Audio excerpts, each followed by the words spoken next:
बजरंगबली, अंजनी पुत्र, पवन पुत्र, राम भगत, संकट मोचन और बहुत से नामों से पुकारे जाने वाले हनुमान जी के बहुत से नाम हैं। हनुमान जी के इन नामों में एक नाम और है और वो है पंचमुखी हनुमान। जी हाँ, पंचमुखी हनुमान।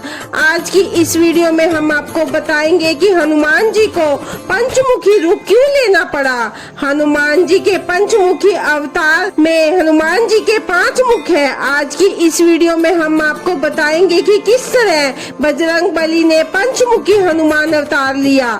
तो वीडियो को शुरू करने से पहले जय श्री राम का जयकारा जरूर लगाएं और हमारे चैनल श्री भगवती दरबार को जरूर सब्सक्राइब करें। तो चलिए शुरू करते हैं हनुमान जी की पंचमुखी रूप की कथा। पंचमुखी हनुमान बजरंगबली का सबसे शक्तिशाली रूप माना जाता है। भगवान राम से युद्ध के दौरान रावण को इस बात का एहसास हो गया था कि वह इस युद्ध में हार सकता है। अपनी हार से बचने के लिए रावण ने अपनी मायावी शक्तियों का उपयोग करना शुरू कर दिया।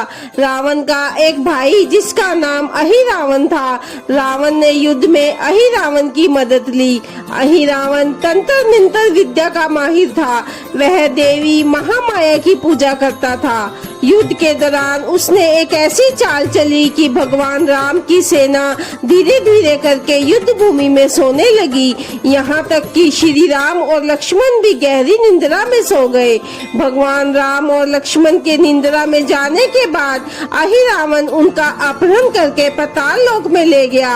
कुछ समय बाद जब अहिरावण की माया का प्रभाव हटा तो सबने देखा कि राम और लक्ष्मण युद्ध के मैदान में नहीं है। वहाँ मौजूद रावण के भाई भविष्य ने अपनी दिव्य दृष्टि से देखा कि राम और लक्ष्मण कहाँ हैं। तो भविष्य ने देखा कि उसका भाई अहिरावण श्री राम और लक्ष्मण को पाताल लोक ले गया है और अपनी कुल देवी को प्रसन्न करने के लिए बलि देने जा रहा है। भविष्य ने हनुमान जी को श्री राम और लक्ष्मण को बचाने के लिए उन्हें पाताल लोक में जाने को कहा।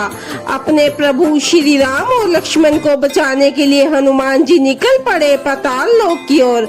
अब कथा में एक नया मोड़ आता है। जब हनुमान जी पाताल लोक में पहुँचे तो द्वार पर उन्हें अपने जैसा ही दिखने वाला एक वानर रूप में व्यक्ति मिला। ये कोई और नहीं था, वो हनुमान जी का पुत्र था। जी हाँ, हनुमान जी का पुत्र।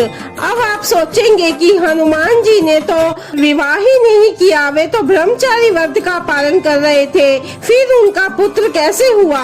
तो चलिए आपकी जिज्ञासा शांत करते हैं। यह उस समय की बात है जब माता सीता की खोज में हनुमान जी ने 100 योजन समुद्र लांगा था। समुद्र लांघते समय हनुमान जी के शरीर से बहुत पसीना बह रहा था और उन्हीं पसीने की कुछ बूंदों को एक मछली ने निगल लिया था, जिससे वह मछली गर्भवती हो गई थी। एक दिन वह मछली पाताल लोक जा पहुंची, जहां अहिरावण के सेवकों ने उस मछली को पकड़ लिया।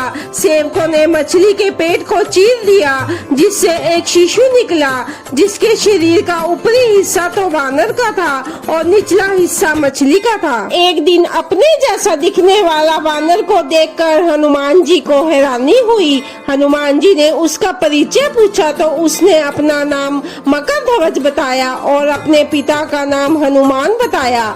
मकरध्वज के मुंह से पिता के रूप में अपना नाम सुनकर हनुमान जी को क्रोध आ गया। हनुमान जी ने कहा, यह असंभव है क्योंकि मैं तो आजीवन ब्रह्मचारी रहा हूँ। फिर मकरध्वज ने बताया कि जब लंका को जलाने के बाद वे समुद्र में आग बुझाने कूदे थे तब उनके शरीर के ताप से बहुत ज्यादा पसीना निकला और उनके शरीर की पसीने की कुछ बूंदें सागर में गिर गई थी, जिसे एक मादा मछली ने पी लिया था और उसी पसीने की बूंदों से मेरा जन्म हुआ है। यह सुनकर हनुमान जी ने मकरध्वज को गले लगा लिया। हनुमान जी को पहचानने के बाद भी मकरध्वज ने उन्हें अंदर नहीं जाने दिया।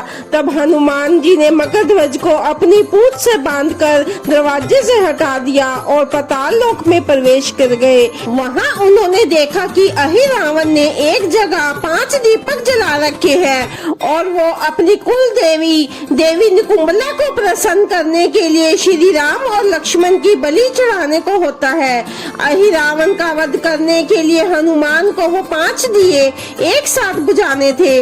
5 दिए एक साथ बुझाने पर ही अहिरावण की शक्तियाँ खत्म हो सकती थी। 5 दियों को एक साथ बुझाने के लिए हनुमान जी ने पंचमुखी रूप धारण किया और 5 दीपक एक साथ बुझा दिए। इसके बाद अहिरावण की शक्तियाँ खत्म हो गई। फिर हनुमान और अहिरावण का युद्ध हुआ, जिसमें हनुमान जी ने उसका वध कर दिया और श्री राम और लक्ष्मण को मुक्त कराया। तो यह थी वीर बजरंग बली की पंचमुखी हनुमान जी की कथा। यदि आप सच्चे सनातनी हैं तो इस वीडियो को ज्यादा से ज्यादा शेयर करें, जिससे सभी को हमारे सनातन धर्म की सही और सच्ची जानकारी जानने का लाभ मिले। जय माता दी।